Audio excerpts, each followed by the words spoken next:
Boa noite. Boa noite, Rafa. Boa noite.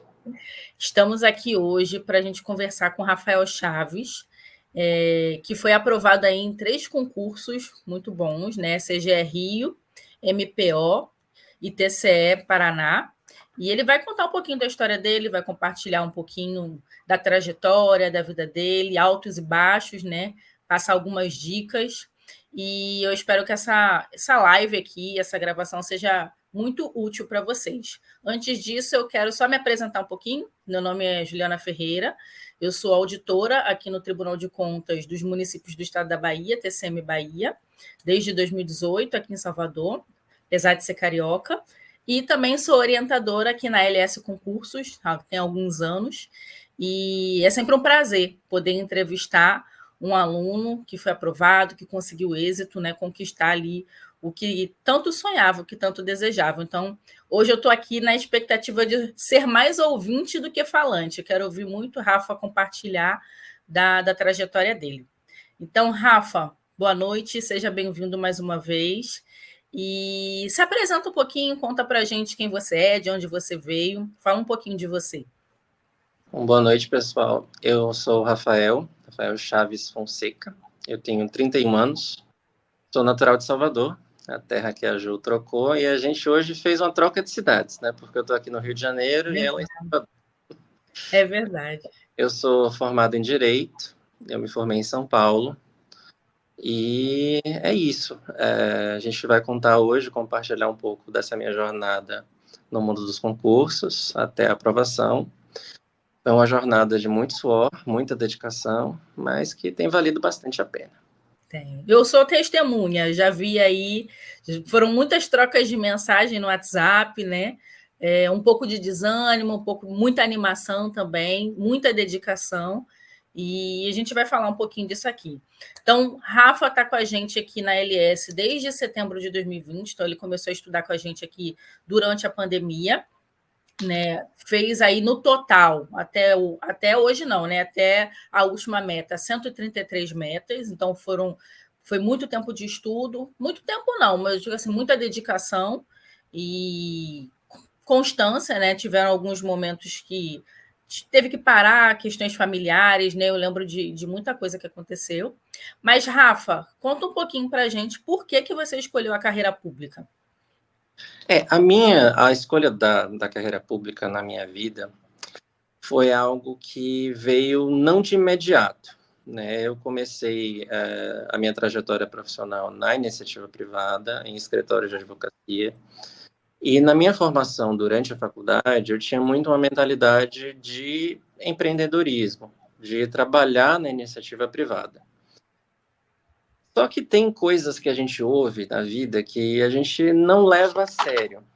E uma delas, minha mãe, que talvez seja uma das pessoas que mais me conhece, desde muito pequeno, minha mãe é médica, também funcionária pública em grande parte da vida dela. É o meu terceiro irmão, que eu digo que é o Centro de Diabetes, que ela é diretora na Bahia. Sempre me disse que via em mim alguém muito vocacionado à área pública. E eu dizia, não, acho que Não não. é isso que eu quero. Eu acho que talvez na advocacia eu vou ter mais, enfim, o céu é o limite, eu acho que eu vou ter mais espaço para crescer, caso eu queira. E na área pública, não, né? A gente pensa que a área pública, querendo ou não, é um pouco carente de dinamismo, talvez seja algo mais hierarquizado, com rotinas mais. Limite de remuneração, mais engessado, né? Muito bem, mas a vida está aí para ensinar a gente. E quando eu fui para São Paulo, eu fui para São Paulo estudar com 17 anos, já com essa mentalidade, olhava para aqueles prédios espelhados da Faria Lima, dizia, não, eu vou trabalhar ali, vou ser aquele cara, usar ternos elegantes, enfim, viajar, comer naqueles restaurantes, viajar de executiva, ter todo aquele glamour que a gente vê em séries, que a gente vê. Só que quando eu cheguei ali, quando eu efetivamente comecei a trabalhar nesses escritórios, eu vi que aquilo ali não era para mim. Aliás, eu vou fazer ainda uma pequena digressão. Ainda na faculdade, antes do estágio, quando eu tinha aulas de direito público, eu me interessava muito. Direito Oh, público, direito econômico, direito administrativo, direito internacional público. Eu estava revisitando meu histórico escolar e foram as minhas maiores notas. E quando eu olhava a parte de empresarial, a parte civil, de Eu não processo, gostava tanto. ali tão bons. Mas eu tinha aquela crença, não, eu realmente quero seguir para a advocacia, eu vou meio que negligenciar isso e vou entrar no mercado de trabalho. E quando eu entrei lá, de fato, não é o perfil que se adequou ao meu perfil como pessoa e perfil profissional. Eu me considero uma pessoa muito diplomática, conciliadora e com pouco apetite de risco. Ou seja, eu gosto de uma rotina pré-estabelecida, eu gosto de saber exatamente horários de entrada e saída, eu gosto de ter previsibilidade, eu gosto de tempo Rotina, né? de rotina, eu gosto de tempo para os meus estudos, para as minhas conversas, para um cinema, para um café. A previsibilidade que o mundo privado, especialmente a advocacia, Não. não oferece.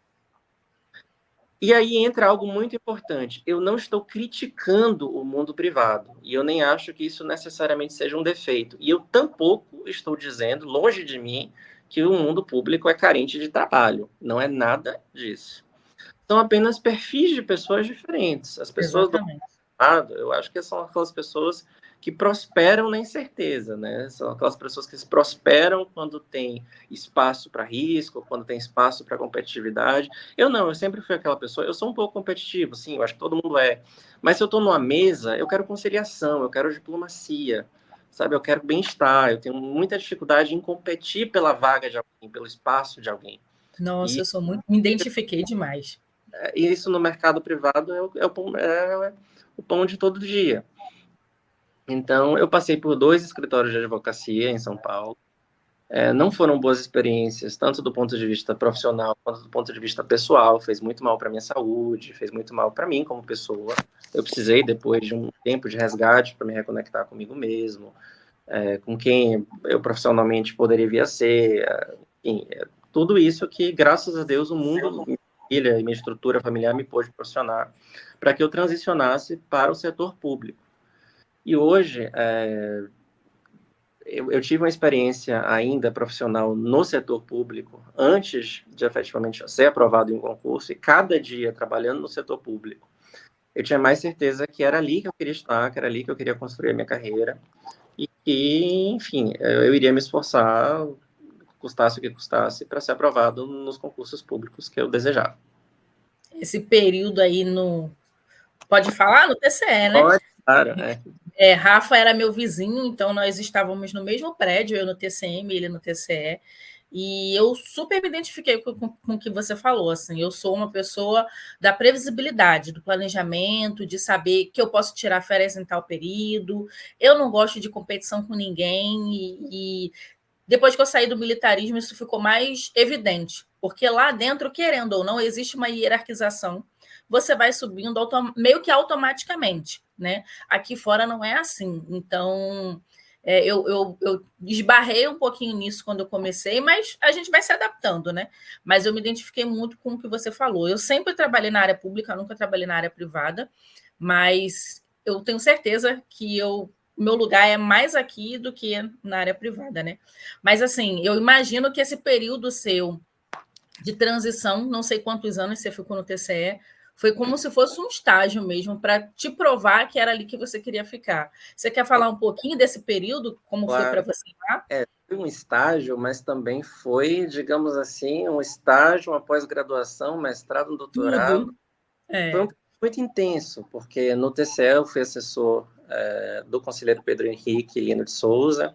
Ele foi oriundo da vaga de auditor, né, do quadro, então, um conselheiro técnico, um conselheiro extremamente competente, conhecido por sua postura isenta de política e sua postura altamente técnica, rigorosa e combativa de contas públicas. Então, assim, a demanda no tribunal em manter o patamar de exigência do conselheiro foi muito grande. E eu tive uma identificação pessoal grande com o conselheiro e ele comigo.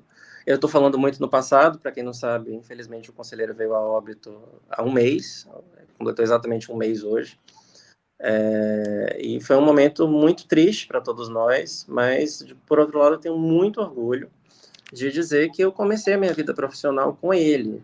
Eu passei 4 anos e meio no gabinete dele como assessor, E eu pude ter conhecimento, assim, de todas as áreas daquele Tribunal de Contas, sabe? Cada área pequenininha, ele me deu muita liberdade para conhecer, representá-lo, todo o tribunal, com uma equipe muito boa.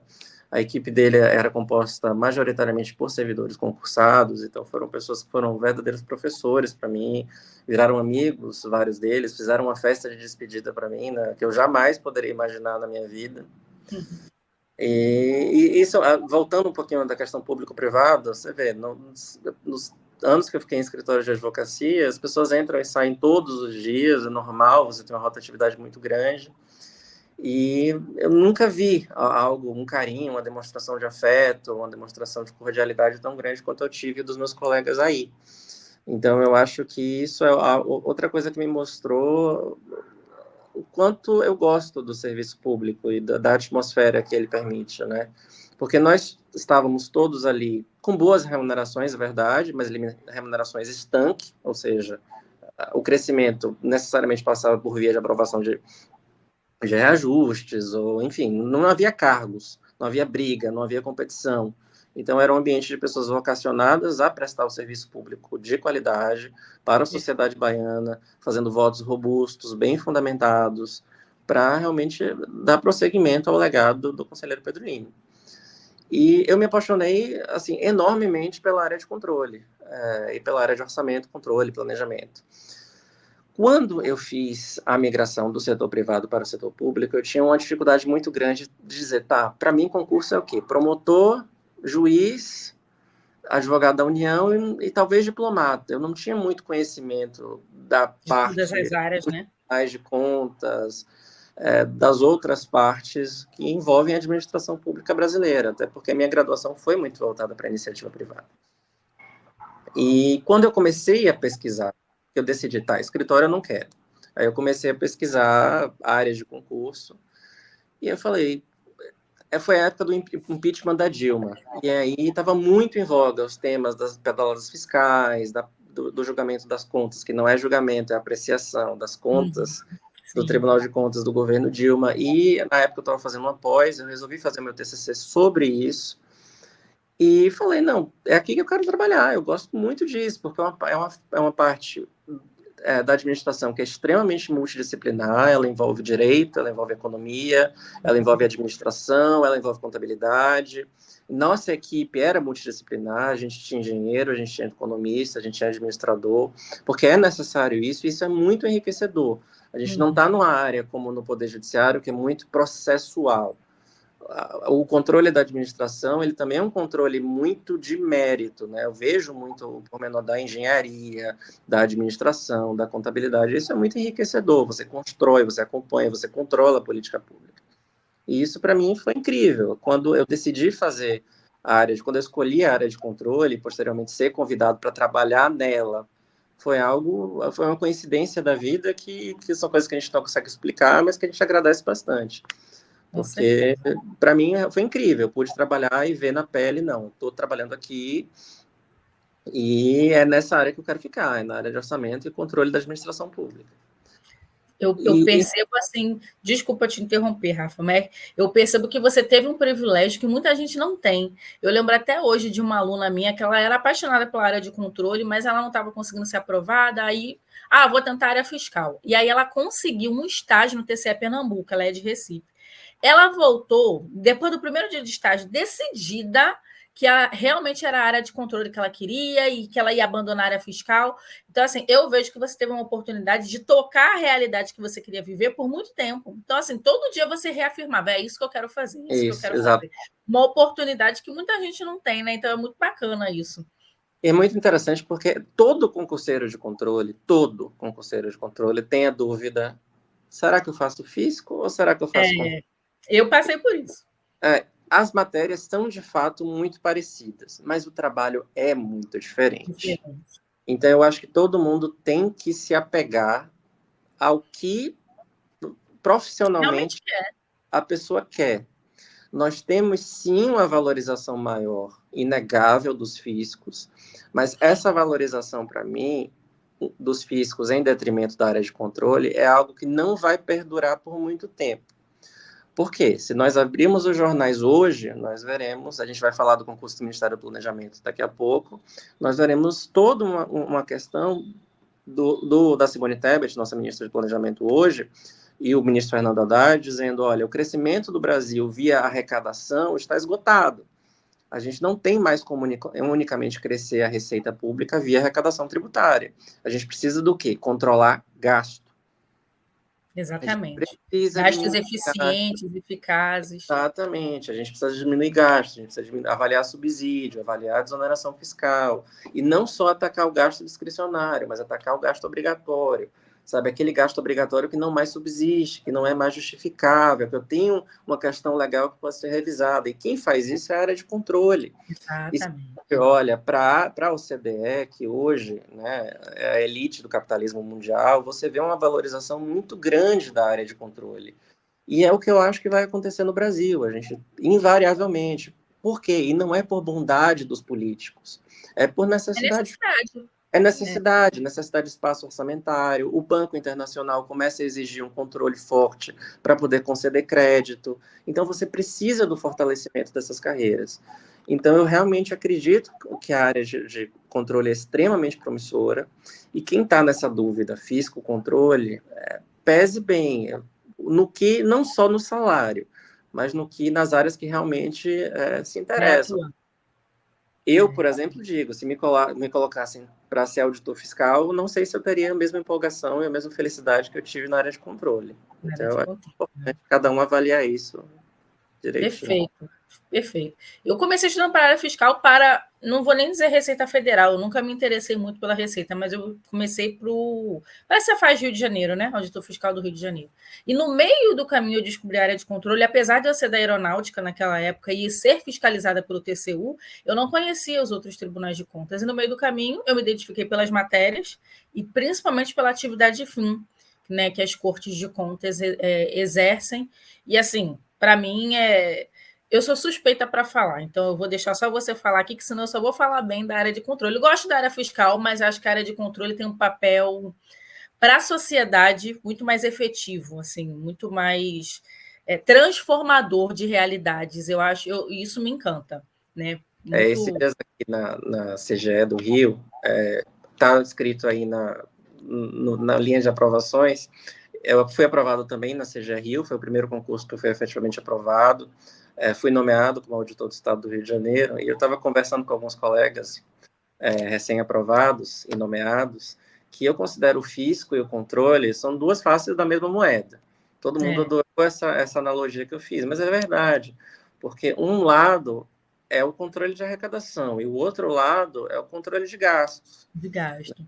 Então, os dois exercem uma função muito importante para o funcionamento da pacta pública. E são funções complementares, são diferentes e complementares. Não faz sentido, na minha cabeça, uma diferença de valorização tão grande entre as duas. E volto ao meu ponto. Eu acho que essa diferença ela não vai subsistir por muito tempo. A área de controle está ganhando importância, os tribunais de contas estão ganhando importância. Estão ganhando importância por resultados, porque estão oferecendo economia para os cofres públicos, estão oferecendo espaço orçamentário, estão oferecendo quadros técnicos extremamente bem preparados, selecionados por concursos públicos dificílimos, que são muito competitivos. E a administração começa a ver isso, né? Começa a ver que eu estou selecionando pessoas que são realmente muito boas. Perfeito. Eu tomei posse agora na CGE, a gente vê, foram 29 candidatos nomeados, de novo, extremamente multidisciplinar, nós temos 11 engenheiros, 7 advogados, 8 administradores, 3 contadores, um economista. Sabe tudo de cabeça. É uma habilidade que eu tenho de decorar números. É muito interessante, é muito rico, é muito multidisciplinar. Perfeito. E gosta, é muito interessante. Aproveitando que você já deu uma palhinha aí, CGE Rio, MPO, fala um pouquinho para a gente assim, os concursos que você fez, não só os que você foi aprovado, tem uns concursos aí que você foi reprovado que foram assim cruciais na virada de chave, mudança de foco, assim, na elevação do seu desempenho dos estudos. Eu sei disso porque a gente já trocou essa ideia para o WhatsApp. Então, eu queria que você contasse um pouquinho sua trajetória aí de altos e baixos, de reprovações, o que foi mais relevante, importante na sua trajetória. Se eu fosse sentar aqui hoje e fazer um espelho da minha vida de concurseiro, eu dividiria muito em 3 fases. A primeira fase seria a fase da autoenganação. A segunda fase, do engatinhando. E a terceira fase, de efetivamente o alcance de uma competitividade grande no mundo dos concursos. A fase de autoenganação, eu acho que é uma fase que quase todos os concurseiros passam ou passaram na vida, que é aquela fase que você decide que vai estudar para um concurso público, você até escolhe o concurso público para o qual você vai estudar, você até prepara o material, você organiza o material, mas você ainda não tem um dinamismo, uma rotina, uma disciplina consigo mesmo. Eu, por exemplo, esse foi o meu ano de 2017 e 2018. Foram os anos imediatamente subsequentes à minha saída do escritório, a minha decisão de entrar no mundo público. E eu digo, não, eu vou estudar para os tribunais de contas, mas... Aí comecei a estudar o quê? As matérias que eu gostava. Eu estudava AFO, eu estudava financeiro, eu estudava administrativo, mas tipo, esparso, sem... um dia que eu estou mais afim eu estudo mais, um dia que eu não estou tão afim eu não estudo. Então, os resultados não vinham. Né? Então, eu cheguei a fazer o TCE São Paulo nessa época, eu fiz o TCE Rio Grande do Sul, e o TCM, o próprio TCM eu cheguei a fazer, e foram resultados horríveis. Né? Mas a enganação que o concurseiro passa, porque quem não estuda para uma prova densamente vai pegar uma prova difícil, não vai ter a maturidade intelectual para avaliar a dificuldade daquela prova, vai pensar, não, e aí vem a autoenganação, vai pensar, se eu estudar mais um pouquinho eu passo. Foi difícil, eu nem fiz para passar. É verdade, eu já ouvi tanto isso. Foi verdade, eu nem não fiz para passar, eu fiz para treinar, e é autoenganação, entendeu? É autoenganação. E aí eu tive um ponto de virada muito grande para mim, que foi o final do ano de 2019, que foi quando eu sentei com algo um pouco mais disciplinado para fazer concursos, e nessa época a gente estava com um pouco com curso de controle. Então eu comecei a fazer alguns fiscos, eu fiz o fisco do DF, eu fiz o fisco de Alagoas, inclusive de Alagoas eu fiquei bem próximo da nota de corte. Enfim, esse finalzinho de 2019 e 20, eu comecei a engatinhar numa competitividade maior. E logo em seguida veio a pandemia, eu estava estudando para o TCM São Paulo e para o TCDF, veio a pandemia, suspendeu tudo, e eu fui convidado para assessorar o conselheiro Pedro Lino. Então, eu fiz a minha mudança de São Paulo para Salvador, comecei a trabalhar e prometi a mim mesmo que eu não iria me acomodar, até porque o conselheiro Pedro Lino, naquela ocasião, iria completar 70 anos. Então, pela compulsória, ele teria 5 anos. que sair aos 75 anos. Uhum. Então, eu sabia que eu teria o máximo, meu topo, seriam 5 anos até a aposentadoria dele para continuar com ele ali no tribunal. A gente sabe que no mundo dos servidores comissionados, ainda mais num mundo pequeno, que é dos tribunais de contas, é muito comum que assessores sejam aproveitados por outros conselheiros, o conselheiro que sucede, ou faça... Não é garantia, né? É muito comum, mesmo que você não tenha um QI político, como eu, por exemplo, não tenho, eu sempre fui alguém conhecido por técnica, certo? É comum que isso aconteça, mas novamente entra a minha aversão a risco, eu não queria pagar para ver. Entendeu? Não queria pagar para ver, eu queria conquistar a minha vaga por os meus méritos através de um concurso público. Então eu disse a mim mesmo, não, eu passei aqui, eu tenho um salário legal, eu posso ter uma estabilidade agora, mas eu não vou me acomodar. E aí, se eu não me engano, 5 meses depois da minha posse no TCE Bahia, eu contratei a LS. Foi. E nós começamos a estudar. Naquela época, nós estávamos muito próximos do edital do TCDF, que saiu ali no finalzinho de 2020, cuja prova ocorreu em 2021. E o TCDF, todo mundo sabe que é, digamos assim, o diamante do mundo do controle. São editais extremamente densos, extremamente pormenorizados, de economia, estatística, processo previdenciário, tributário, enfim, É quase uma prova do TCU, né? Exatamente. É quase não, é igual a uma prova do TCU.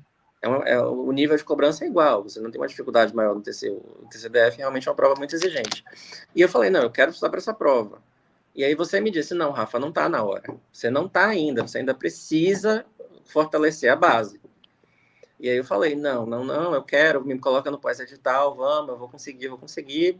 Eu fiquei 3 semanas no pós-edital e disse, não, Ju, você tinha razão, vamos sair, volta aí para o pré-edital da área de controle, porque tem muita coisa que eu ainda preciso fortalecer e sedimentar, e esse é um conselho que eu dou para todo mundo. Quem quer estudar para a área de controle, você tem que ser assim 90% mais no ciclo básico, que é administrativo, constitucional, AFO, contabilidade pública e português. Essa parte você tem que dominar. Nessa parte você tem um conhecimento sólido, adquirido, bem estruturado, que vai te direcionar para a construção dos próximos andares, né? Que vai ser civil, que vai ser previdenciário, que vai ser tributário, que vai ser eventualmente uma economia, que são cobrados de forma diferente para cada concurso. E aí nós voltamos ao pré-edital, e aí no ano de 2021, para mim, foi um ano muito difícil. Eu tive 3 perdas familiares muito grandes. Eu perdi minha avó, eu perdi 2 tias-avós num interstício de meses. Eu era muito próximo à minha avó. Então, realmente, a Covid foi extremamente cruel comigo e com a minha família. Foi um período que eu não consegui estudar bem. Minha avó ficou 45 dias internadas, minha outra tia também. Foi um período bastante difícil. Então, eu digo aí que um semestre de 2021, eu cheguei até a te mandar um áudio solicitando o cancelamento. No mesmo dia, horas depois, eu digo, não, Ju, vamos, a gente diminui a quantidade de tarefas, mas eu não vou parar completamente. Eu ia fazer essa observação agora. Eu acho que nesse período todo você nunca suspendeu a ALS. Não, não suspendi. Né? Não suspendi. Cheguei, às vezes, a me perguntar, não suspender, mas, pô, será que eu não estou demorando demais? Quase 4 anos, será poxa, não tinha que ser mais rápido? Mas nunca questionando vocês, eu acho que vocês sempre cumpriram muito bem ao que eu contratei. Tanto que eu nunca quis nem mudar de plataforma, muito menos mudar de orientador. Eu sabia que o problema, se eu não tinha alcançado, era muito comigo, das coisas que eu precisava cumprir. Aí, esse ano de 2021 realmente foi um ano muito difícil. Foi. E eu lembro. Na virada de 2021 para 2022, nós tivemos o edital do TCE Santa Catarina, que aí, na verdade, foi uma época de ouro para quem estudava para controle, porque nós tínhamos o TCE Santa Catarina, nós tivemos a CGU e o TCU. TCU e CGU banca FGV, com matérias cabeludas, ainda mais para quem é formado em Direito. E o TCE Santa Catarina, algo mais voltado para a área jurídica, né? Que era separado por área de formação, num estado que eu sempre gostei muito. Então, eu falei para a Ju, vamos escolher fazer o TCE Santa Catarina. Eu vou priorizar o TCE Santa Catarina em detrimento de CGU e TCU, mas vamos cair de cabeça nesse concurso. E foi uma época muito boa, eu estudei bastante nessa época, nessa virada de 2021 para 2022, eu não atrasei metas, eu resolvi muitas questões, mapeava muito meus rendimentos. Mas eu cheguei lá na hora da prova, o que é que aconteceu? Alguns errinhos bobos de quem estava há mais de 2 anos sem fazer prova, porque a última prova que eu tinha feito tinha sido no início de 2020, antes da pandemia. E aí entra um conselho que eu daria para todos os concurseiros. Concurseiro não só estuda, concurseiro tem que fazer prova. E não é simulado. Simulado ajuda muito, mas tem que ser prova, real, no ambiente, sentado lá. Sabe? Isso tem que fazer. E 3 meses depois do TCE Santa Catarina, em que eu não fui classificado, não tive nem a discursiva corrigida, mas eu não tive um desempenho ruim, eu tive realmente um desempenho de errinhos bobos, que alguém com mais experiência de momento de prova não teria. E aí, logo em seguida, 3 meses depois, nós tivemos o edital do Ministério Público de Contas de Santa Catarina, que, mesma banca, Sebrasp, estilo certo e errado, que eu mandei, no dia que esse edital saiu, foi um colega do tribunal que falou, saiu esse edital, eu olhei, eu mandei uma mensagem para a Ju, vou me inscrever nesse pós-edital e eu vou passar nesse concurso. E eu passei. Eu tive a discursiva corrigida e eu fiquei no meu primeiro cadastro de reserva. Foi uma felicidade muito grande para mim. Porque quando um concurseiro tem a discursiva corrigida, tira uma nota boa na discursiva e chega ali pertinho das vagas imediatas, é uma vitória enorme. Você diz, tá dando certo. Exatamente. Estou no caminho certo. Estou no caminho certo. E eu fui tentando conciliar a minha vida no trabalho com esses estudos em alto rendimento. Aí, na virada de 2022 para 2023, nós tivemos mais provas de controle, tivemos CGE Santa Catarina, TCM São Paulo, CGDF, todos esses concursos que eu fui construindo uma base, fazendo, Todos. Eu chegava, tinha discursiva corrigida, ia bem na discursiva, mas faltava um quezinho. Detalhezinho. Faltava o detalhe. E chegou a prova, o edital do TCDF, né? Do TCDF, que saiu em agosto do ano passado. E esse edital foi um grande, Divisor digamos, de águas. isso. Eu acho que o Rafael Concurseiro existiu antes e depois. No edital do TCDF, a gente podia até ter olhado isso, mas eu acho que foram umas 30 metas que eu fiz. Eu não atrasei uma. Deixa eu ver se eu consigo ver agora aqui. Vai Eu não, falando aí que eu tô vendo. eu não atrasei uma. Eu realmente tive um comprometimento de vida pessoal, de vida familiar, de viagem, de amigos. Eu ganhei peso. Foram coisas que eu tive que administrar. Mas eu mergulhei de ponta cabeça no pós-edital do TCDF, em matérias que eu odiava estudar, como tecnologia da informação, como estatística, como economia, não, economia eu curti estudar, mas matérias, digamos assim, fora do ciclo de formação de direito, contabilidade, que é outra matéria que eu não tenho tanta afinidade, além da parte de direito mesmo, que eu tenho mais afinidade. Mas é um concurso extremamente rígido, é um concurso que cobra muita lei seca, muita jurisprudência atualizadíssima. Então, foi um concurso que mudou a minha forma de encarar, sabe? Você tem que fazer questão, mas você tem que ler lei seca, você tem que ler jurisprudência, você tem que estar em fórum de discussão com amigos. Isso foi muito legal para mim também. Eu fiz um grupo de amigos que a gente chama de juriscontroles, né? Que são pessoas formadas em direito, mas que atuam na área de controles para trocar informações, trocar súmulas, trocar precedentes, questões, e é muito motivador. Como voltando ao primeiro minuto, como eu sou uma pessoa, eu não os olhava, nunca os olhei como adversários, mas sempre como pessoas que me levavam a crescer, sabe? E eu acho que isso foi muito legal. Era um grupo que Te ajudou a evoluir, né? exato, só ajeitar a câmera.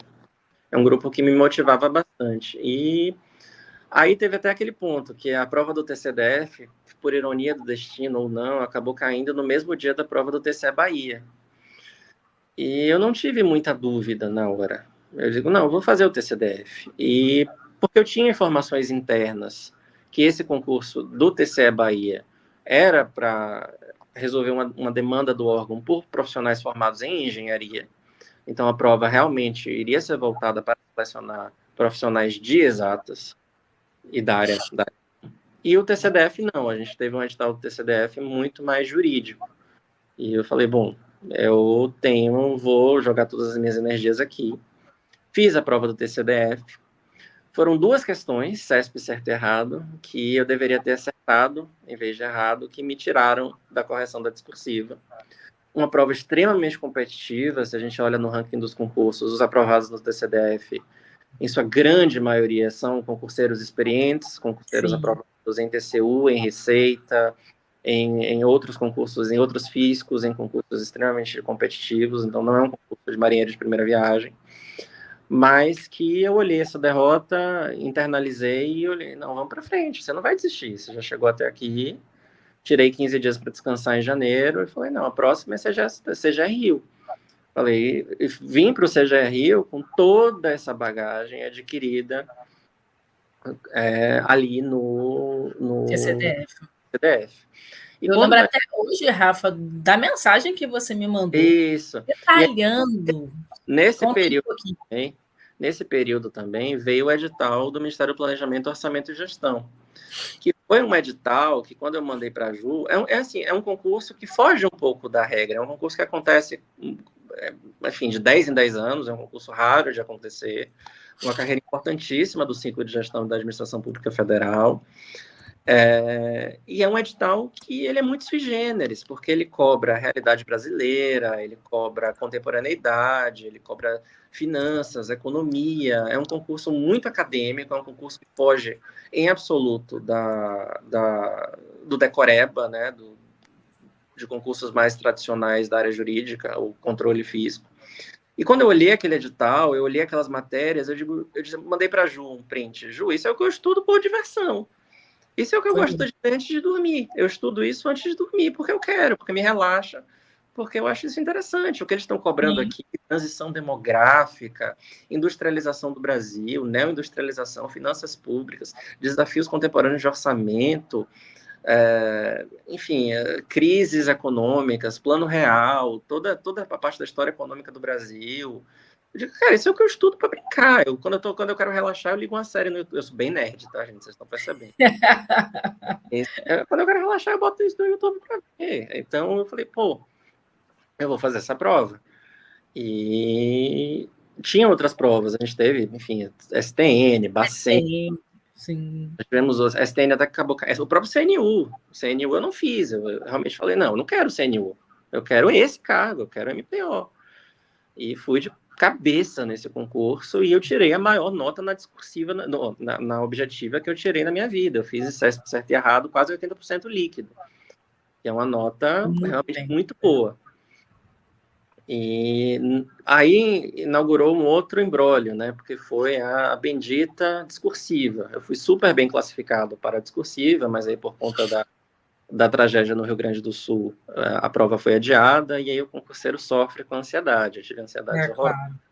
Mas aí eu recebi a notícia da convocação na CGE Rio, o que me deu um conforto muito grande, porque disse, olha, eu tenho isso aqui, eu tenho esse Porto Seguro, que é um órgão novo, é um órgão que está sendo criado realmente em um estado que é muito bom, Rio de Janeiro, tem suas peculiaridades, como a Bahia também tem, como a maioria dos estados brasileiros tem, mas é um lugar excelente para se trabalhar, para se desenvolver profissionalmente, e eu tenho isso aqui, entendeu? Eu tenho isso aqui, eu tenho esse Porto Seguro, então isso dá uma calma muito grande, sabe? Isso dá uma calma para quem está estudando.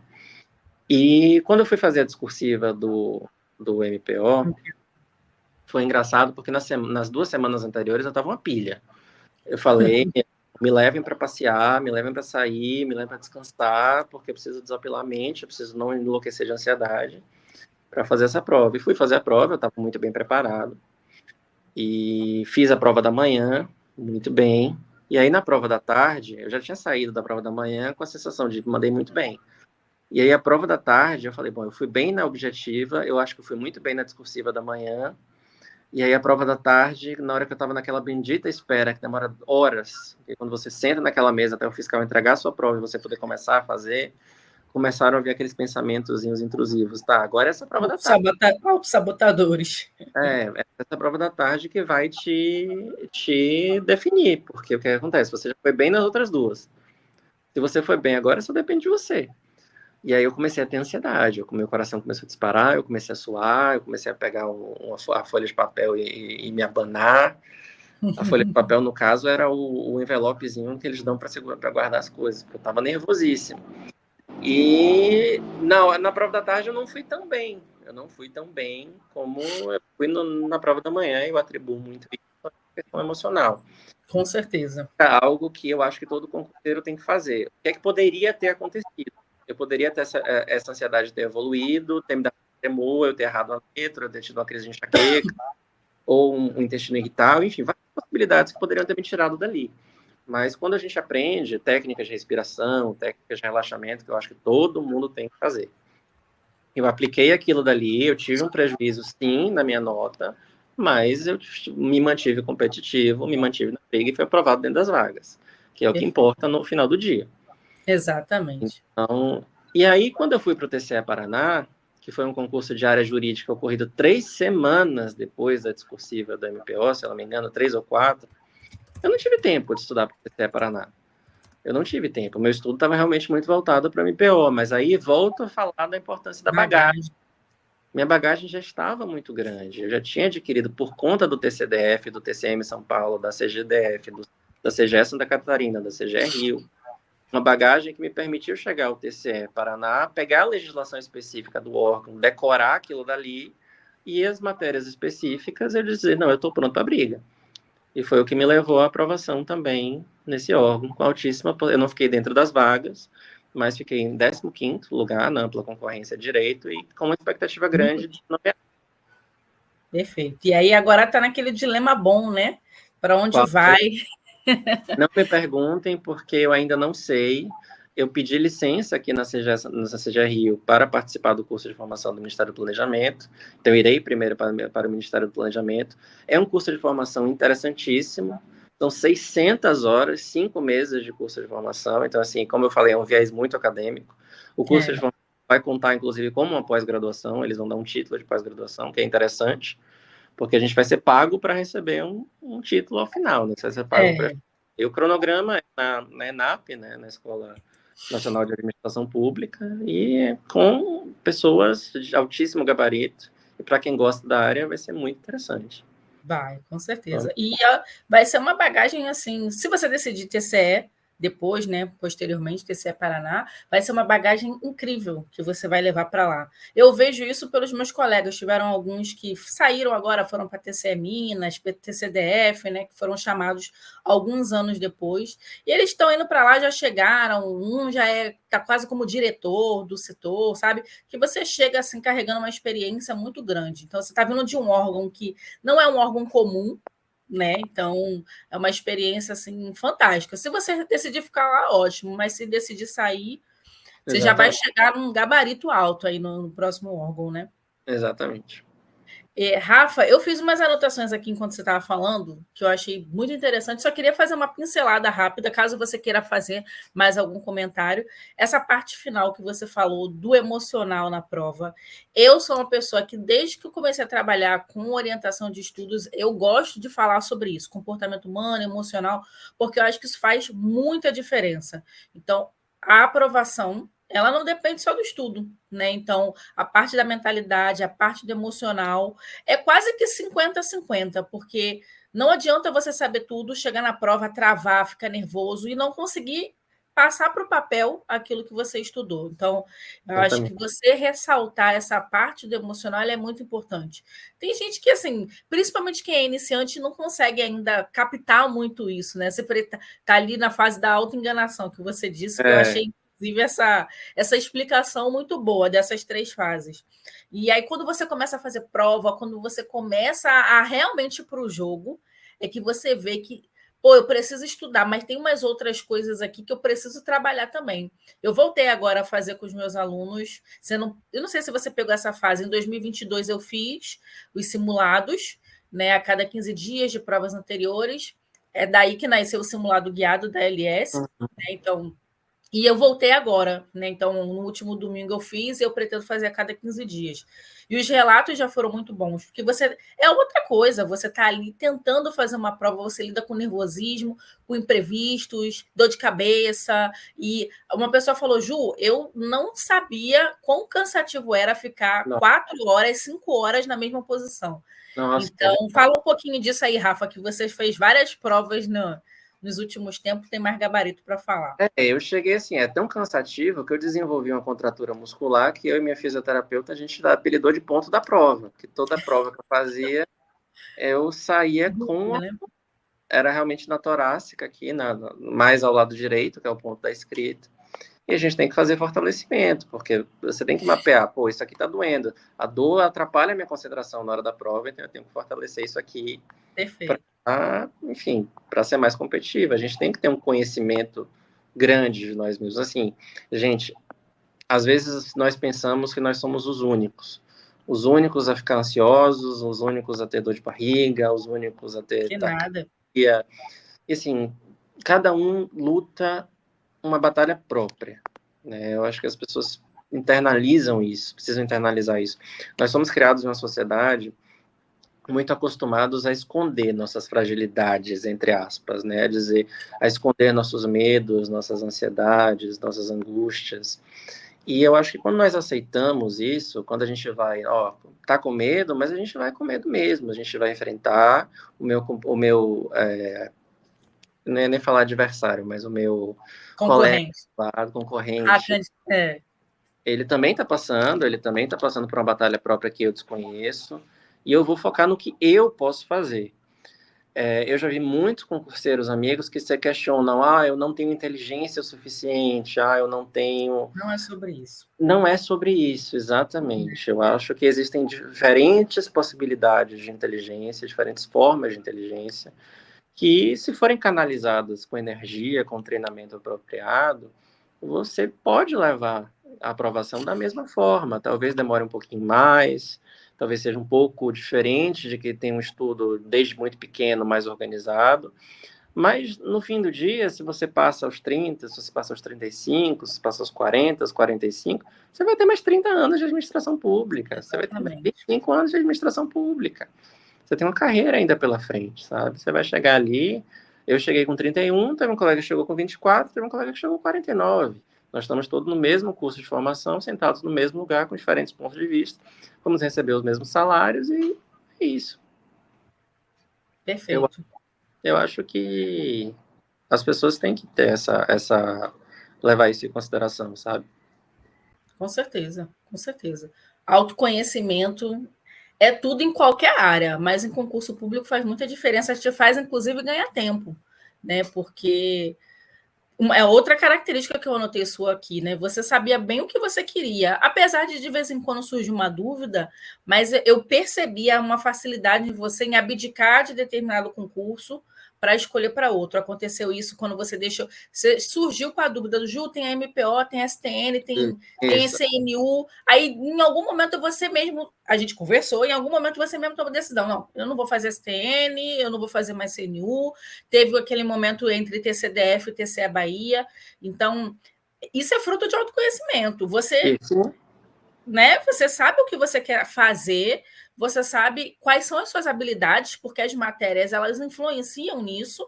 Né? Eu não vou fazer esse concurso aqui porque tem um monte de matéria que eu não tenho tanta afinidade. Esse concurso aqui eu adoro, eu vou estudar isso aqui com gosto. Isso é fruto de autoconhecimento, de autopercepção. Tem o autoconhecimento da carreira que você quer seguir, tem o autoconhecimento da banca, que a gente, assim, as bancas são diferentes. A São gente não diferentes. pode fingir que elas não são. Existem pessoas que se saem melhor com cobranças mais literais, como a FCC faz. Existem pessoas que conseguem entender a forma de cobrança da FGV. Existem pessoas, como é o meu caso, eu considero, com a facilidade maior para o estilo de prova do Sebrasp. Então, se eu tenho uma prova, como foi o meu caso, uma carreira que eu quero, com um conteúdo programático que eu admiro, e com a banca que eu tenho mais facilidade, alinhou. eu vou escolher ele. Perfeito. Aí as pessoas perguntam: mas se você. Tá, tudo bem, o concurso do TCE Bahia foi um concurso que você sabia que seria mais voltado para engenheiros. Mas e se internamente você dissesse: não, mas eu quero ficar na Bahia? Eu não quero ir para o DF de jeito nenhum, é no TCE da Bahia que eu quero ficar. Aí seria uma conjuntura diferente, eu teria uma forma de abordagem diferente. Eu diria: não, tudo bem, eu vou estudar engenharia, eu vou mergulhar na FGV. Mas eu sinceramente penso, eu não acho que eu teria prosperado no concurso do TCE Bahia pela forma de cobrança e pelo perfil dos aprovados. É óbvio, gente, essa decisão foi uma decisão consciente, mas todos os dias, nesses 4 meses de pós-edital, TCE Bahia e TCDF, eu me perguntava: será que eu estou tomando a decisão correta? Será que eu estou tomando. Não é algo fácil, não é algo preto no branco, não é algo simples, assim, que, nossa, ele é uma pessoa dominada desse. Não, Não, que isso. nada. É muita dúvida, é muito Muita. questionamento de amigos, de colegas de trabalho. O pessoal diz: mas você vai passar. Eu digo: não, gente, é uma decisão consciente. Eu digo: se eu tivesse ido para lá, feito a prova do TCE Bahia, focado muito na FGV, eu acho muito pouco provável que eu tivesse logrado êxito nos concursos do CESP que eu fiz depois, né, na CGE Rio, na MPO e no TCE Paraná. Então, eu acho que foi realmente uma escolha consciente, com muitos questionamentos antes e depois, mas que conduziu a bons frutos. Com certeza.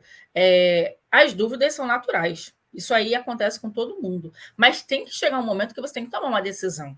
Não tem como você ir em cima do muro até o final. Porque, veja, se você não soubesse o que escolher, Ju, monta um planejamento de estudos em que abarque STN, CNU, MPO. Sabe que loucura, com um monte de matéria diferente. E eu estou falando isso, não é um caso aleatório, acontece várias vezes da pessoa querer conciliar.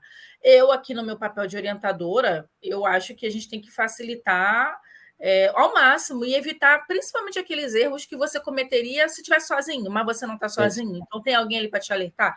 Mas muitas vezes eu não precisava fazer isso com você, você mesmo, você vinha com a dúvida para mim, aí eu aqui já ficava raciocinando, eu fazia comparativo entre as matérias, logo depois você já me mandava, não, Ju, já decidi aqui, eu já sei o que eu quero, refleti.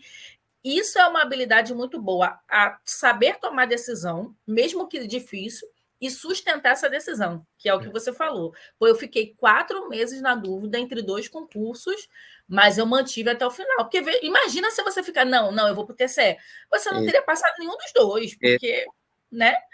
Então... Ou, na Então, verdade, o que já aconteceu com algumas pessoas que eu conheço, que tentam estudar para 2 concursos ao mesmo tempo, não conseguem estudar direito para nenhum, não vai nem fazer a prova de nenhum nem de outro, porque não começa a faz. perceber que preparou para nenhum nem para o outro. Porque ela mesma começa a perceber isso, né?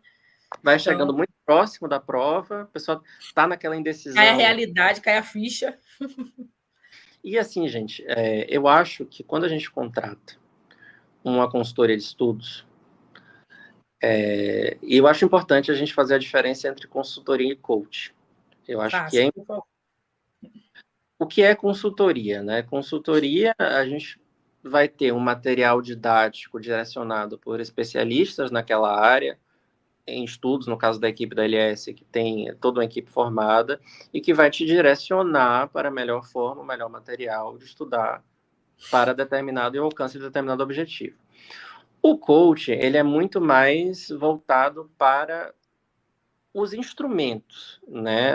Os métodos de estudo, métodos extra didáticos, né? Os métodos extra, digamos assim, matéria mesmo de concurso, mais formas de escalonar dias, escalonar métodos de leitura, métodos de divisão de tempo, tem método Pomodoro, tem método... Enfim, tem vários tipos de métodos. Eu confesso que eu, Rafael, nunca senti a necessidade dessa segunda parte do coach. Porque saber estudar, saber sentar e cumprir uma meta de estudos foi algo que realmente eu acho que eu já tinha. Isso já do ensino médio, da faculdade. O que realmente eu precisava, e o que eu acho não, eu tenho absoluta certeza que a LS cumpriu muito bem, foi uma pessoa com uma rotina muito atribulada como a que eu tinha, com um esquema de trabalho, uma família, tudo, você poder chegar, abrir o seu computador, está escrito ali o que você tem que fazer, o material ser de boa qualidade, a bateria de questões ser atualizada, dos concursos da banca que você vai fazer.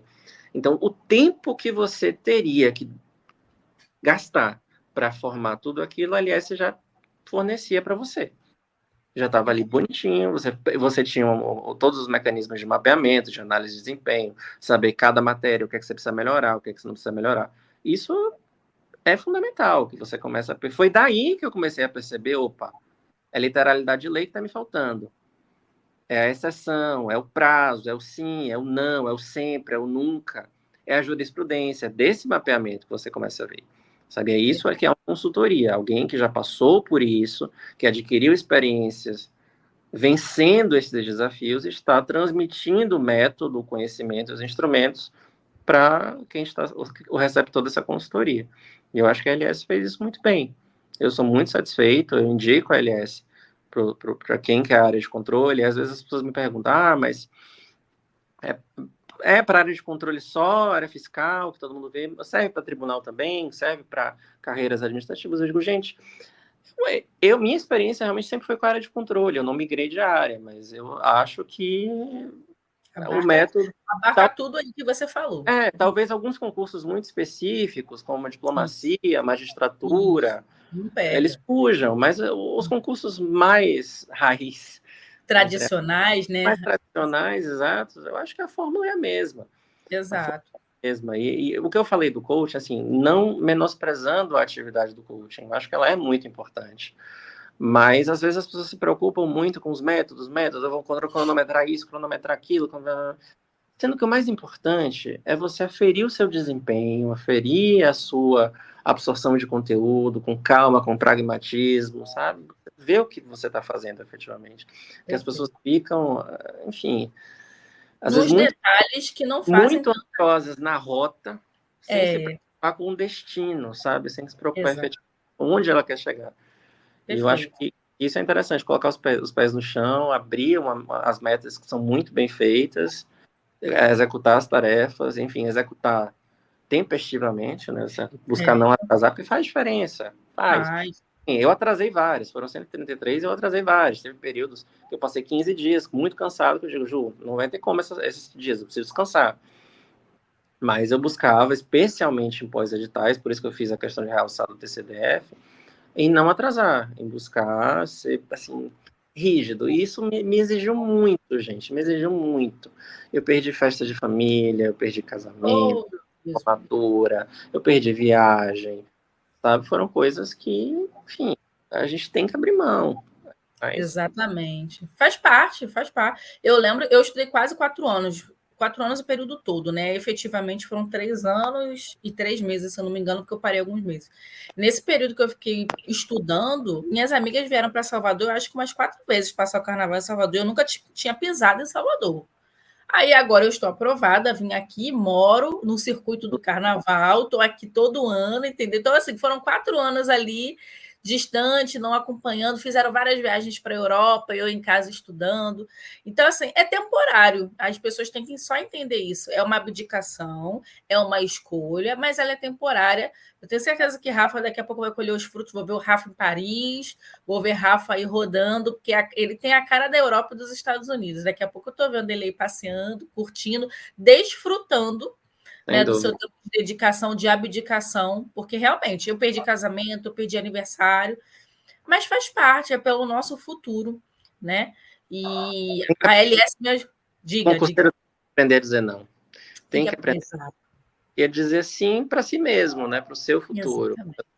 Agora sim, gente, eu acho muito importante também você dizer sim para si mesmo e você escolher ao menos um dia, um turno de um dia na semana para ter uma Relaxar, válvula. descansar, No meu caso, aproveitar era o meu caso era sexta-feira. Sexta-feira era o dia que eu realmente eu tirava para fazer coisas mais da leves, minha vida mesmo.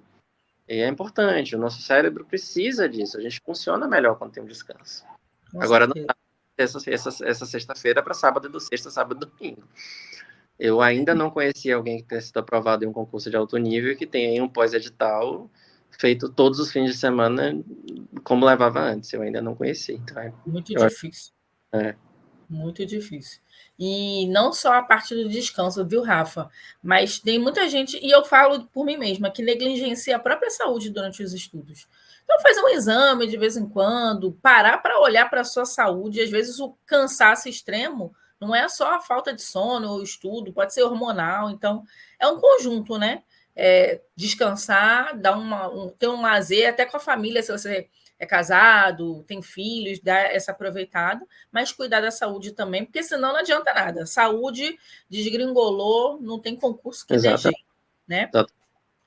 Rafa, queria te perguntar bem rapidinho, como é que foi sua rotina? Né? Você acha que você trabalhava 8 horas por dia, você fazia atividade fixa, você acordava mais cedo, você era da noite para estudar, como é que era para você? Olha, eu sou uma pessoa extremamente noturna. Acho que se você for pegar nossas mensagens aí, vai ter mensagem 1 da manhã, 2 da manhã, 3 da manhã. E eu, 5 horas da manhã, te respondendo, É, totalmente da manhã. então, assim, eu te digo com absoluta certeza e convicção que nenhum dia da minha jornada aí de mais de 5 anos de estudo, eu acordei cedo para estudar. E aí nós vemos novamente a importância do autoconhecimento. Nem Exato. todas as pessoas são feitas para o horário da manhã, o horário que, enfim, a sociedade acaba impondo e acostumando. Não, amanhã é melhor, o nível de cortisol está mais baixo, nós temos um sol maior, que melhora o ciclo circadiano, não sei o que lá, e se você se esforçar, você consegue, aí vem o papo do coach de novo. Digo, gente, não, a gente tem que se respeitar, sabe? Perfeito. Eu sou noturno desde os 2, 3 anos de idade, eu sou assim, eu sou muito, a noite é muito convidativa para mim, eu produzo mais à noite. Então, a partir do momento que eu permiti entender essa minha peculiaridade Eu encontrei também uma flexibilidade no trabalho que me permitia entrar mais tarde, trabalhar durante todo o período da tarde e poder voltar para casa à noite, estudar à noite. Eu normalmente tinha uma rotina de chegar em casa por volta das 7 da noite, comer alguma coisa, descansar um pouco e começar a estudar às 9. E das 9 eu ia geralmente até 2, 3 da manhã. E o meu pico de produção vinha realmente naquele horário entre as 11 da noite e 1h30, 2 da manhã, que era aquele momento que o WhatsApp desliga, que distrações desligam, que Ninguém o manda mensagem. hiperfoco começa. E eu ficava muito, genuinamente irritado quando outros concurseiros falavam, não, mas não funciona, você vai, tem que estudar pela manhã, tem que ser pela manhã. Eu digo, gente, não, tem que ser no horário que melhor se adeque ao biotipo, ao organismo de vocês, sabe? A gente não está inventando a roda, tem organismos que realmente funcionam um pouquinho mais tarde, é saúde, a gente tem estudos que comprovam isso hoje em dia, que existem pessoas que funcionam melhor à noite, existem pessoas, são a maioria, isso é verdade, que funcionam melhor pela manhã. É importante que a gente Perfeito. reconheça isso. O trabalho, na verdade, funcionou muito como algo que impulsionou os meus estudos, porque, novamente, como eu estudava na área para a qual eu estava, como eu trabalhava na área para a qual eu estava estudando, cada dia de trabalho era enriquecedor do ponto de vista acadêmico também. E isso me levava a ter mais e mais vontade, mais e mais sofisticação acadêmica para resolver questões, principalmente as discursivas. Sempre fui Sim. muito bom em discursivas. E quando Você eu já cheguei. escreveu muito relatório, né? Já estava acostumado com isso. Então, quando você tem um trabalho que te propicia isso, te ajuda, e você começa a ver na prática, enfim, assuntos que te interessam, e você começa a discutir, e, pô, isso é provado, você aprende quando você fala, quando você explica, quando você discute, isso é provado. Então, quando você tem um gabinete como o que eu tinha, que tinha outros concurseiros, pessoas que foram aprovadas em outros concursos excelentes, que a gente debatia assuntos, debatia precedentes judiciais, debatia coisas, e você ficava com a pulga atrás da orelha, você chegava em casa e estava para resolver questões do assunto, para estudar mais sobre o assunto. Isso era muito Sim, motivador. com Eu acho que certeza. para mim funcionou muito mais eu estudar enquanto eu trabalhava. Eu acho que me deu um gás muito grande. E se a gente olha na realidade, na vida real, a grande maioria dos aprovados trabalha e estuda. Realmente é uma minoria de concurseiros em tempo integral e, assim, realmente é difícil quando você está na iniciativa privada você conciliar. Eu entendo que também dessa maioria dos que já trabalhavam no setor público. Que, Hum, novamente, você tem uma rotina fixa, você tem horários pré-determinados, né? exato. Tirando o executivo, raramente você precisa fazer uma hora extra. Então, você tem algo diferente, né? É É, completamente diferente de você falar setor público, é um servidor da saúde, da educação. É diferente. A com realidade é certeza. diferente. Você tem realmente esquemas públicos do Poder Executivo que são muito semelhantes ao da iniciativa privada, em termos de demanda, em termos de É, volatilidade, que a gente perfeito. precisa. Mas eu tinha esse horário um pouco sui generis, um pouco peculiar, mas se você tá nessa, eu falo, o concurseiro que está me ouvindo, Sim, você é uma pessoa também noturna, é uma pessoa que está tentando puxar o seu relógio biológico para amanhã, porque as pessoas estão falando que tem que ser assim, que tem que acordar 2, 3 horas mais cedo para poder estudar. Eu digo, olha, se questione, tente dormir mais teste. tarde e, se possível, acordar mais tarde. Se você tiver essa prerrogativa, também não adianta dormir 3 horas da manhã para acordar 5.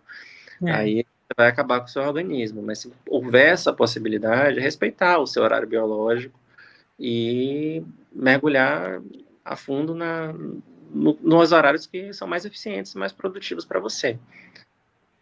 perfeito. Você chegou a estudar, só estudar, ou sempre conciliou trabalho e estudo? Cheguei a só estudar assim, nesse comecinho, no período da autoenganação, que eu falei que eu saí do escritório, na época eu só fazia uma pós, eu passei 2 anos fazendo uma pós e só estudando.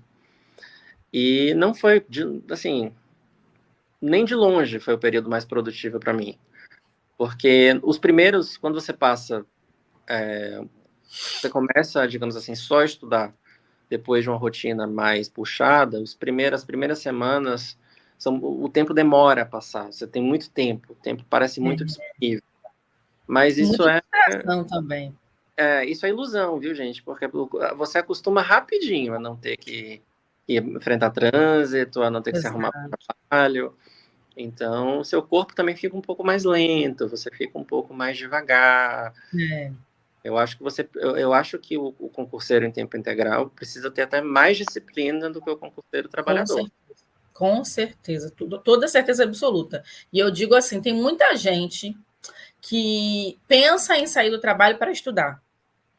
E eu digo assim, só faça isso. Primeiro, se você tiver uma reserva financeira, porque tem que ter um planejamento. Mas segundo, depois que você tiver muito avançado nos estudos, porque aí as chances de você conseguir manter o ritmo são altas. Agora, se você está ali no início dos estudos, como você estava, e aí vai largar para estudar, as chances de você se distrair hoje em dia, as possibilidades são muitas, né? É celular, é muita coisa disponível, é gente em casa precisando de você para ir ali no mercado, fazer alguma coisa. Então, assim, se você não tiver com essa rotina estabelecida de estudos, é muito fácil você começar a ocupar os seus espaços com coisa que você nem imaginava, né, não, Rafa?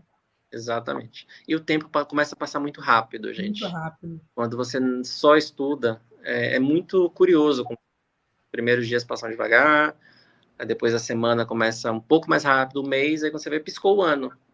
E é aquela coisa, o ser humano, ele é adaptável, né? Você se acostuma. Ainda mais uma rotina cômoda, entre aspas.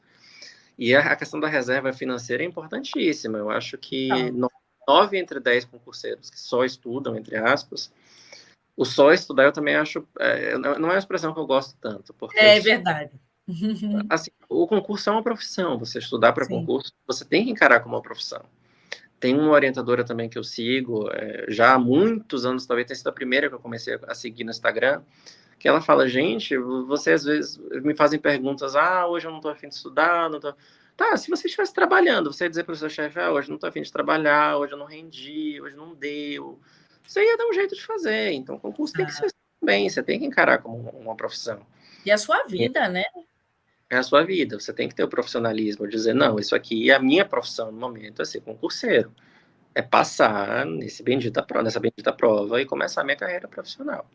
Perfeito. E, enfim, eu acho que é importante você ter esse conhecimento, né, da questão financeira, porque 9 entre 10 concurseiros que eu conheci na minha vida, que só estudavam, começaram a ter problemas de ansiedade, problemas com a família, problemas, enfim, porque, enfim, acabava o gargalo financeiro começava a pesar. Isso aí a gente tem que se questionar, será que a demanda laboral, né, está sendo maior do que a demanda emocional que a falta do dinheiro está me dando? São coisas que a gente tem que botar no papel, fazer uma equação bonitinha e pensar.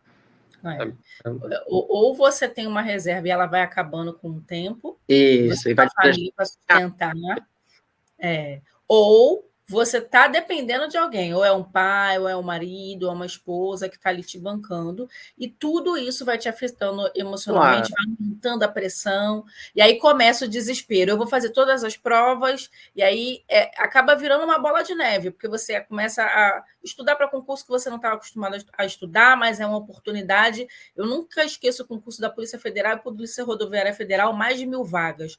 O que teve gente da área fiscal, da área de controle, tentando fazer esse concurso. Inclusive, foi a partir daí que eu comecei a perceber que as pessoas tinham que começar a fazer mais provas, simulado.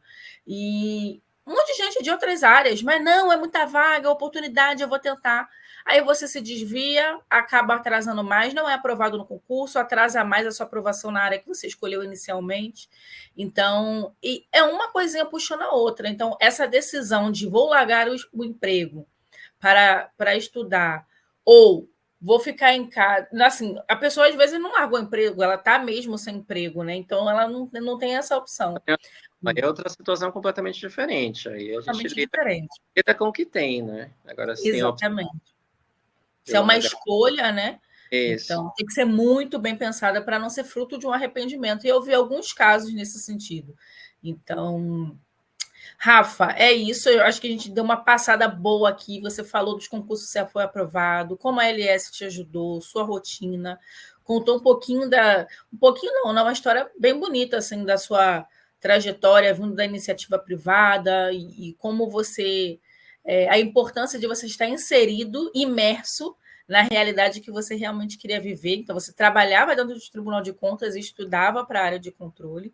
Queria que você, a gente já está se encaminhando para o final, passasse, além de todas as dicas que você falou, alguma mensagem que você julga importante, né? Você já falou de autoconhecimento, você já falou de escolhas, de prova. O que você acha que é importante passar mais para quem está aqui vendo, assistindo sua entrevista? Eu amava assistir entrevistas, para mim era uma fonte de motivação. Eu não sei se foi com você que eu conversei, Foi. que falou que já para você já não funcionava tanto Isso. assim, né? Eu, Então, eu acho que a entrevista tem que ser útil, né? Então, fique à vontade para eu falar. tinha muito uma questão, até tenho às vezes, de ao ver entrevistas e até ver pessoas muito novas, às vezes recém-saídas da faculdade, já aprovadas em concursos excelentes. E eu ficava com a pulguinha atrás da orelha, poxa, podia ser eu, sabe? Eu podia estar lá, minha vida poderia começar mais cedo. Minha vida, quando eu falo a vida, né, adulta, patrimonial, profissional, todas essas questões. Mas quando a gente vai amadurecendo, que a gente começa a não apenas olhar a superfície, mas olhar a vida daquela pessoa, você vê que aquela pessoa provavelmente passou muito cedo, talvez ela entrou na faculdade já com uma mentalidade de eu quero prestar um concurso público. E começa Exato. habilidades de prova e de fixação de conteúdo que eu não consegui. Ou às vezes ela tem uma aptidão natural para provas, para resolução de provas que eu não tenho. É algo que e eu tenho que trabalhar com isso.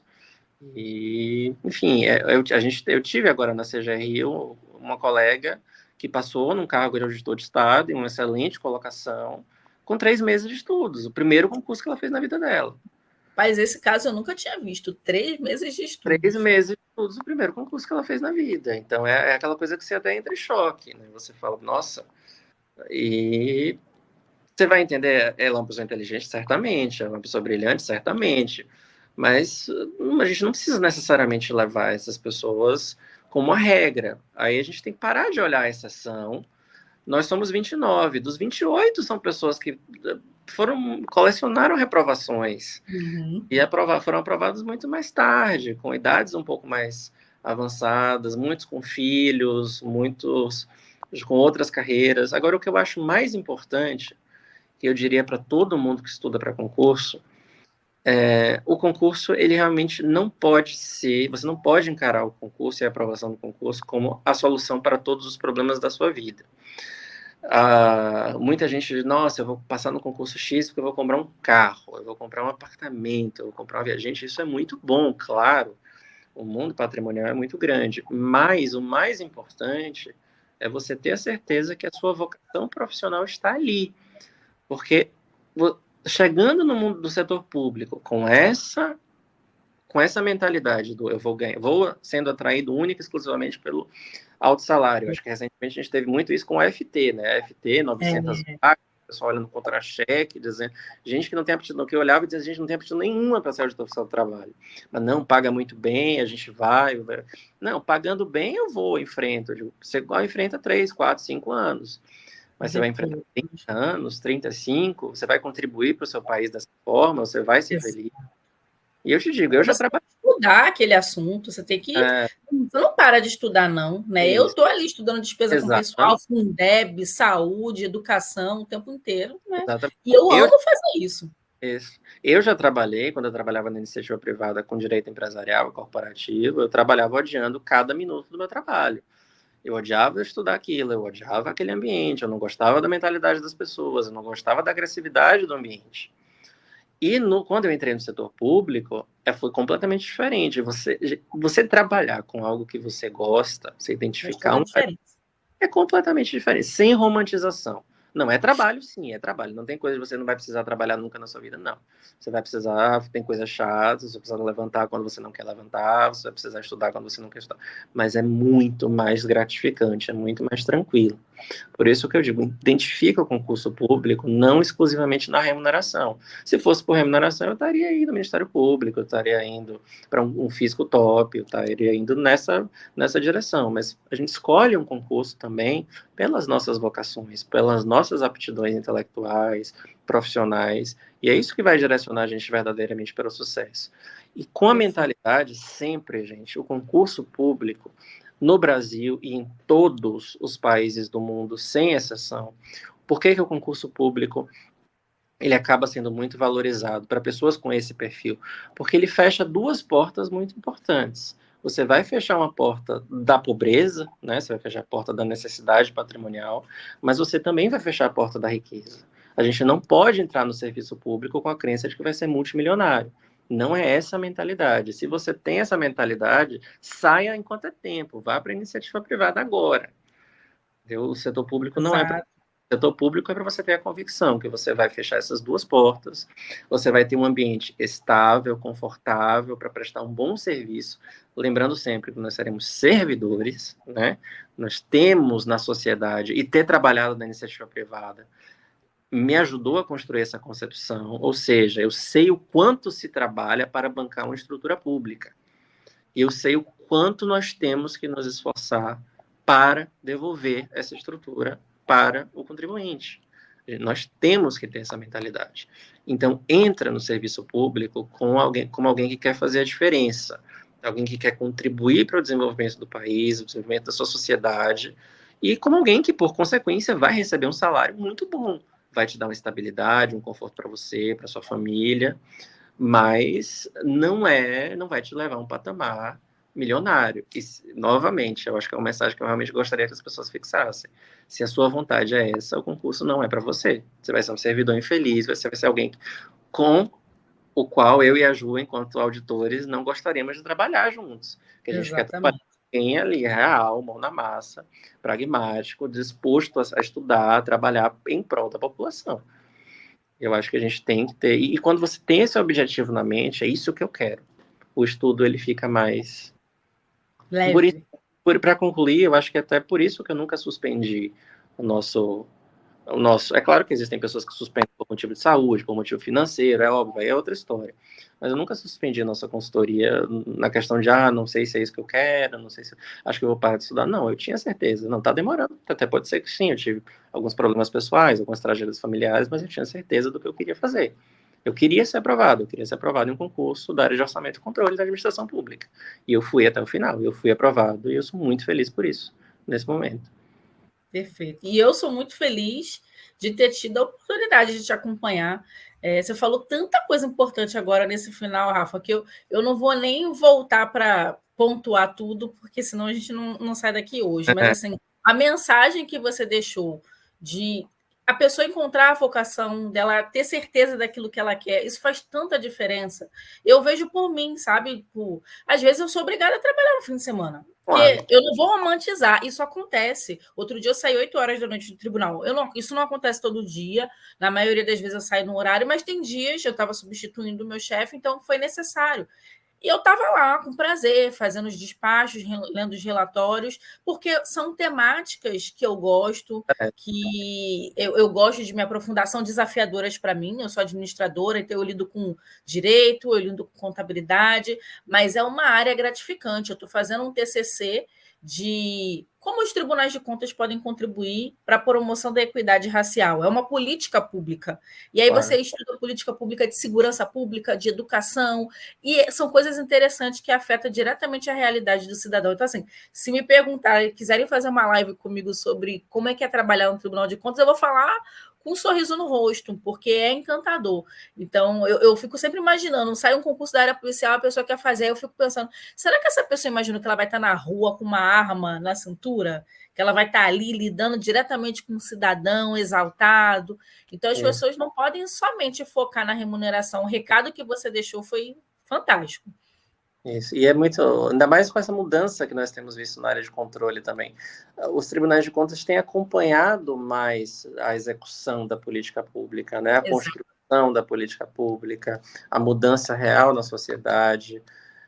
o acompanhamento dos índices, até políticas públicas integradas com orçamento e com avaliação de desempenho nas leis e instrumentos orçamentários. Isso tem sido muito interessante, é um trabalho que o Tribunal de Contas e a área de controle deixou, graças a Deus, de ser algo unicamente cartesiano, contábil, exatamente. Deixou para ser algo muito mais pedagógico, construtivista, que está ali como parceria. Você abdica, é verdade, um pouco do poder de império, né, de você olhar para o administrado jurisdicionado como alguém que está ali para ser objeto da sua determinação, da sua multa, mas para alguém que você vai oferecer, né? Eu sei que nós vivemos em um país complicado, um país onde os gestores têm muita dificuldade, dificuldades até de instrução mesmo, de conhecimento técnico. E eu, como Tribunal de Contas, ou como Controladoria do Estado, ou como controle interno de um ministério, de uma secretaria, eu estou aqui para pegar no seu braço e te orientar. Não é para te dar mais dúvidas, não é para te dar mais incertezas, é para realmente te ajudar a ter aquela política pública e ver o resultado na população, ver a melhor impacto, ver o aumento da expectativa de vida, a diminuição de índices de desnutrição, aumento de acesso ao saneamento, aumento da igualdade racial, como você falou, aumento do acesso de mulheres a cargos de poder, enfim, você avalia, monitora e acompanha aquela política pública. Eu acho que esse é o futuro do controle. E é por isso que eu acho que é uma área tão fascinante. Exato. E é gratificante. Você realmente vê a evolução, a melhora.